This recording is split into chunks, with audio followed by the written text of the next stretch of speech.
दुनिया में ऐसी कुछ घटनाएं घटित हुई है जो हम सोच भी नहीं सकते, कल्पना भी नहीं कर सकते।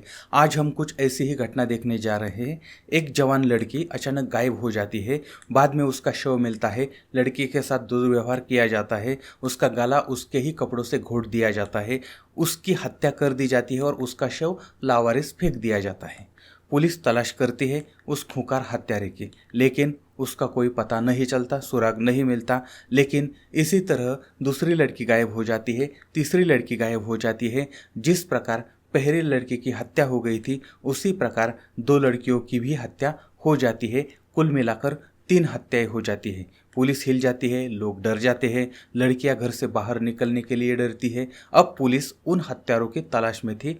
इस तलाश में 1 साल गुजर जाता है, 2 साल, 3 साल, 4 साल, 5 साल, 10 साल, 20 साल, 30 साल बीत जाते हैं और फिर 30 साल बाद कातिल मिल जाता है। लेकिन ये खोज बहुत जटिल थी। पुलिस को हत्यारा कौन है यह मालूम हो जाता है। उस संबंध में पुलिस के पास सारे सबूत थे, लेकिन पुलिस हत्यारे को गिरफ्तार नहीं कर सकती थी। तो पुलिस उस हत्यारे तक कैसे पहुंची, यह सब क्या मामला है, यह जानेंगे आज की इस कहानी में। तो इसीलिए आज हम जाएंगे ब्रिटेन में। चाहे आपके पास पासपोर्ट हो या न हो, आज हम वहाँ जाके ही रहेंगे। साल है 1973। सैंड्रा न्यूटन नाम की एक 16 साल की एक बेहद खूबसूरत और मादक युवती थी। जवानी की आग की मशाल लेकर उसने कई जवादिलों को जलाया था। उसे घूमना, पार्टी करना, नए दोस्त बनाना बहुत पसंद था। वह बहुतों के दिल की रानी थी, लेकिन उसके दिल का भी एक राजा था जिसके साथ वह घूमती थी, मौज मस्ती करती थी। साल है 1973, महीना था जुलाई का, गर्मी का मौसम था। इस दौरान वह अपने बॉयफ्रेंड के साथ बाहर गई थी, मौज मस्ती की, पार्टी की और पार्टी आधी रात को समाप्त हो गई।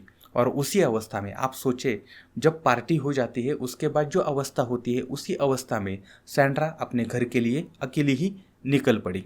रात के लगभग 1 बजे थे। अचानक एक 4 पहिया वाहन उसके पास आया। उसे लिफ्ट दी गई। वह उस कार में बैठ गई और कार अंधेरे में गुम हो गई, गायब हो गई। वह कभी घर पहुंची नहीं। सैंड्रा अपने घर कभी पहुंचे नहीं। परिवार ने खोजा, लेकिन कोई अता पता नहीं मिला। अंततः परिवार ने पुलिस को सूचित किया। तलाश शुरू हुई। 3 दिन बाद सैंड्रा का शव कलवर्ट क्षेत्र में पाया गया। अब उसके सिर पर चोट आई थी, उसके निशान थे। उसके ही स्कर्ट से उसकी गला दबाकर हत्या कर दी गई थी। उसे प्रताड़ित किया गया था। अब जांच शुरू हो जाती है, लेकिन कातिल कौन है, उसने हत्या क्यों की, इसकी कोई जानकारी नहीं मिल सकी। पुलिस को सैंड्रा के प्रेमी पर संदेह था, जिसने उस रात उसके साथ खिलवाड़ किया होगा, उसे प्रताड़ित किया होगा। लेकिन बॉयफ्रेंड ऐसा क्यों करेगा, क्योंकि वो दोनों साथ थे और उसको ज़बरदस्ती करने की कोई ज़रूरत नहीं थी, क्योंकि एक दूसरे को वो चाहते थे। वो जो लड़का है वह भी किसी आपराधिक पृष्ठभूमि का नहीं था। पुलिस जांच में वह लड़का जो है वो निर्दोष पाया गया। अब फिर वही सवाल था, हत्यारा कौन है, हत्या क्यों हो गई थी। कुछ समय बीतने के बाद मामला बियर की तरह ठंडा पड़ गया। इसके बाद सितंबर महीने में ब्रिटेन में गेराल्डीन ह्यूजेस और पॉलिन फ्राइड, दोनों 16 साल की लड़कियां, एक पार्टी के बाद रात के समय अपने घर निकली थी। उन्हें एक कार से लिफ्ट मिलती है और वह कार अंधेरे में गुम हो जाती है। दोनों लड़कियां लापता होती है। फिर अगले दिन उनकी लाशें मिलती है। उन्हें भी पीटा गया था, प्रताड़ित किया गया था। पहली हत्या की तरह ही ये भी हत्याएं हो गई थी, जिससे पूरा देश सदमे में था। हत्यारों को पकड़ने के लिए पुलिस ने उनके दोस्त थे, लड़कियों के दोस्तों से चर्चा की थी। पार्टी के बारे में पूछा था, मतलब पार्टी कब शुरू हो गई थी, कब ख़त्म हो गई थी, लड़कियां कहाँ गई थी, कैसे गई थी, वगैरह वगैरह, यह सब उन्होंने जानकारी ली। इस बार पार्टी के बाद वे दोनों लड़कियां एक हल्के रंग की मॉरिस 1100 कार में बैठी और वह एक पुरानी कार थी और उसमें एक शख्स था। यह पुलिस को मालूम हो गया। इसके बाद पुलिस ने जांच की रफ्तार जो है वो बढ़ा दी और 150 पुलिस अधिकारी और कर्मचारियों की एक टीम बनाई। मतलब अलग अलग टीमें, लेकिन 150 से ज़्यादा लोग उसमें काम कर रहे थे और करीब 35,000 लोगों से पूछताछ की गई, लेकिन इससे कोई विशेष सुराग नहीं मिला। लेकिन जिस कार में दोनों युवतियां गई थी उसके ड्राइवर का विवरण सामने आया था। घुंघराले बाल थे, दाढ़ी थी, आयु 30-35 साल की होगी। अब तलाश शुरू होती है। ऐसे शख्स की पुलिस जांच कर रही थी, लेकिन लोगों में डर पैदा हो गया था क्योंकि हत्यारा फरार था।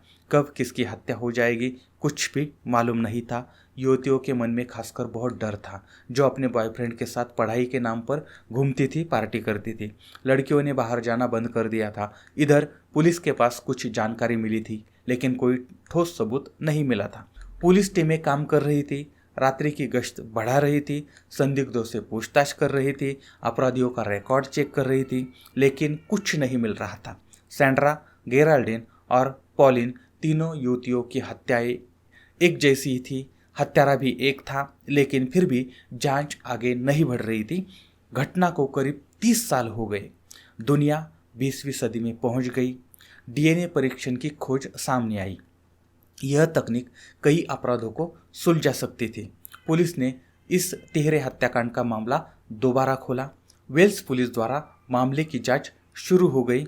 जांच के लिए नए डिटेक्टिव इंस्पेक्टर पॉल बेथेल ने सब कार्यभार संभाला और डॉक्टर कॉलिन डार्के के साथ गेराल्डिन पॉलिन के कपड़ों पे वीर्य का जो कपड़ों पे वीर्य था उसका परीक्षण किया, निरीक्षण किया। फिर सैंड्रा न्यूटन के अंडरवियर पर पाए गए वीर्य का भी डीएनए परीक्षण किया गया।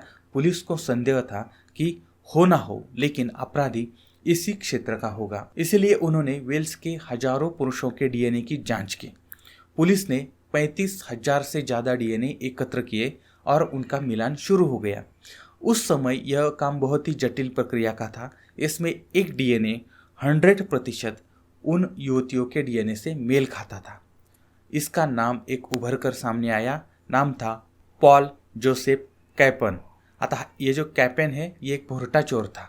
पुलिस खुश थी। 30 साल बाद मामला सुलझ गया। 30 साल बाद डीएनए का मिलान हुआ। 30 साल बाद हत्यारे का पता चल गया। पुलिस ने फिर जाल बिछाया और पॉल को हिरासत में ले लिया। लेकिन यहीं पर पुलिस की सारी कोशिशें नाकाम रही, क्योंकि पॉल 37 साल का था। इसका मतलब है कि 30 साल पहले यह प्राणी केवल 7 साल का होगा। अब 7 साल का चुन्नू मुन्नू बलात्कार कैसे कर सकता है, कत्ल कैसे कर सकता है। अब यह सब देखकर और सोचकर पुलिस हताश हो गई, खुद के बाल ही नोचने लगी। लेकिन उसी समय दिमाग में ट्यूब जल गई। शायद यह हत्यारा नहीं, लेकिन डीएनए के हिसाब से यह हत्यारा उसका बाप भी हो सकता है। अब पुलिस ने उसके घर पर दस्तक दी। घर में पॉल के पिता जोसेफ की फोटो थी। उन्होंने देखी और हत्यारों का हुलिया, चेहरा, घुंघराले बाल, सब वर्णन इस फोटो से मैच हो रहा था और इसके पास वही पुरानी 4 पहिया वाहन थी।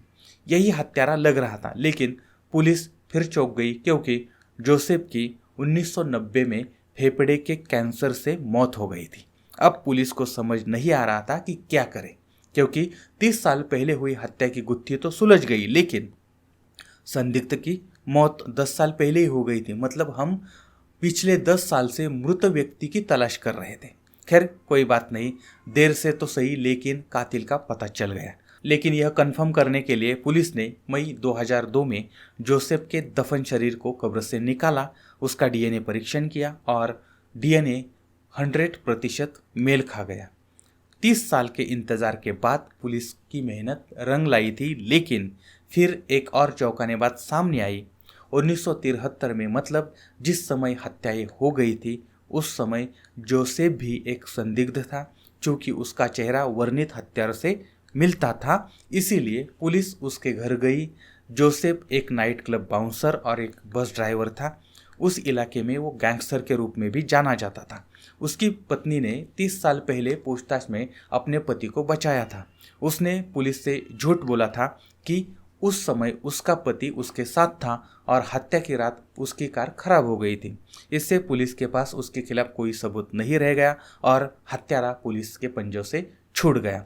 लेकिन 30 साल बाद उसका पाप दुनिया के सामने आ गया, लेकिन उसे सजा नहीं मिली। लेकिन एक बात ध्यान देने योग्य है, जोसेफ की मौत बहुत बुरी तरह से हुई थी।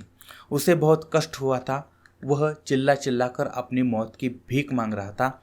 एक जानवर की तरह उसकी मौत हो गई थी। शायद वह कानून की सज़ा से बच गया, कानून के पंजे से बच गया, लेकिन भाग्य ने उसे नहीं छोड़ा। भाग्य ने उसे सज़ा दी, क्योंकि जैसी करनी वैसी भरनी, यही तो विधि का विधान है।